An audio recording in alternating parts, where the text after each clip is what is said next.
Vedic society evolved into two primary philosophical traditions, Vaishnavism and Shaivism. The belief system centered around Vishnu and Shiv-shaped societal structures, possibly as early as 2 million years ago, the time before Ramayana. This period falls within the Pleistocene epoch, commonly referred to as the Ice Age. From these two traditions, numerous sects emerged, each adapting and modifying core teachings. Buddhism, for example, traces its roots to Jainism Dharam. Gautam Buddha, the founder of Buddhism, learned from a disciple of the 24th Tirthankar of Jainism, Vardhaman Mahavir. To further enrich our understanding, we can also examine archaeological evidence of the earliest known civilizations. The Sumerian civilization, which dates back to around 6500 BCE, aligns closely with the period of the Mahabharata. The Sumerians contributed significantly to human advancement, pioneering technologies such as the wheel, mathematics, and cuneiform script. Through this journey, we aim to uncover the vast and intricate wisdom embedded in Vedic scriptures and their relevance to human civilization. Stay tuned as we continue to explore these profound subjects. The Sumerian region, the cradle of civilization, was located in southern Mesopotamia between the Tigris and Euphrates rivers in what is now southern Iraq near the Persian Gulf. Sumer had a polytheistic religion that had multiple gods. A collection of gods is called a pantheon. The names of over 3,000 Mesopotamian deities have been recovered from cuneiform texts. The oldest known civilizations on Earth emerged around the Neolithic period, with some of the most ancient being are Göbekli Tepe, 9600 BCE, Turkey, the world's oldest known temple site, predating agriculture and organized settlements. Indus Valley Civilization, 8000 BCE, India, one of the earliest urban cultures known for advanced city planning, drainage systems, and script. Sumerian Civilization, 6500 BCE, Iraq, credited with inventing cuneiform script, the wheel, and the first recorded laws. Ancient Egyptian Civilization, 6000 BCE, Northeast Africa, renowned for monumental architecture, hieroglyphs, and a structured society. Norte Chico Civilization, found at South American continent, and Chinese civilization are other oldest civilizations.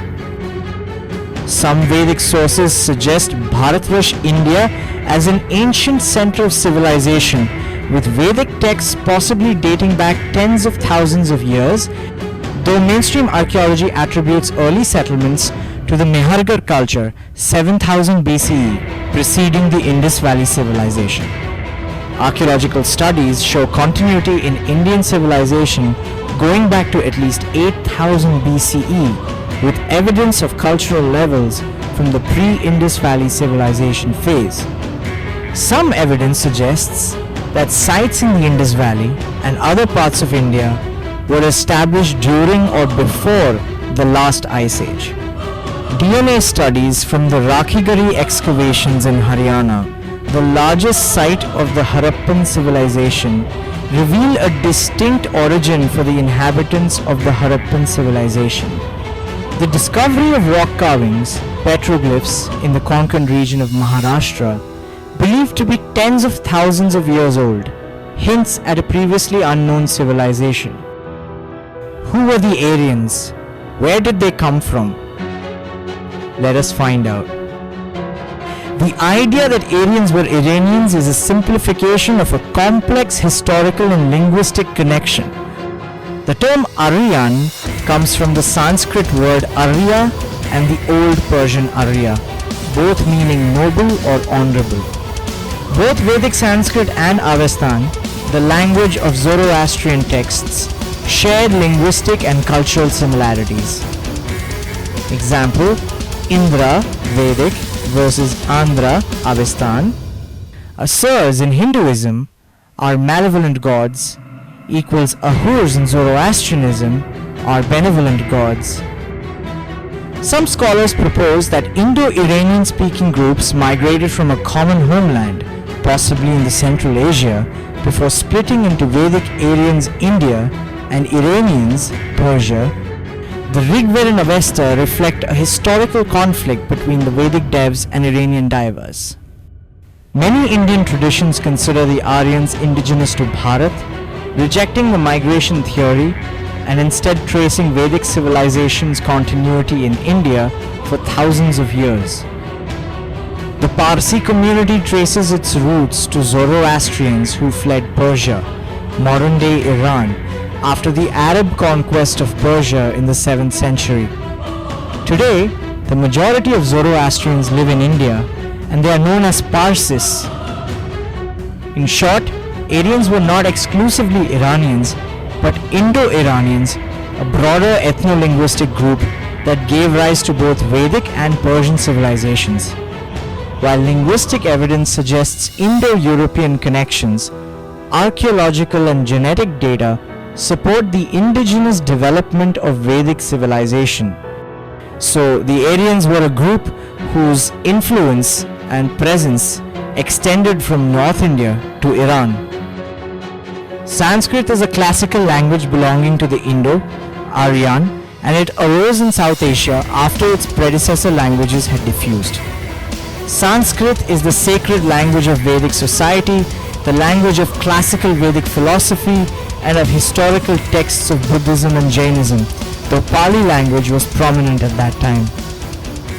The Rig Veda refers to the Indus River as Sindhu and describes the region as Sapta Sindhu, the land of 7 rivers. Persians in 6th century BCE, the Achaemenid Empire, Persian rulers like Darius called the people of the Indian subcontinent Hindush. Hindu is a later word and not a native identity. The term Hindu originated as a geographical and foreign label by Arabs and Mughals. The word Hindu does not appear in any Vedic or ancient Sanskrit texts like the Vedas, Upanishads, or Mahabharata. Later, during British rule, Hinduism was categorized as a formal religion, even though it was originally a way of life based on Vedic wisdom. That is why Hinduism is not a religion in the conventional sense, but was later categorized as a religion through the Abrahamic lens, similar to Islam and Christianity. Unlike these faiths, which are based on fixed doctrines, centralized authority, and exclusive beliefs, Vedic philosophy based on Dharam is a way of life rooted in cosmic principles, evolving through time without a single founder or rigid structure. That is why it is Sanatan Dharma, an eternal and universal way of life rather than a structured religion. It is deeply rooted in the wisdom of the 4 Kumars who embody knowledge, detachment, and the pursuit of absolute truth. Next topic is Sanatan Dharma, not in the way it is commonly understood. Let us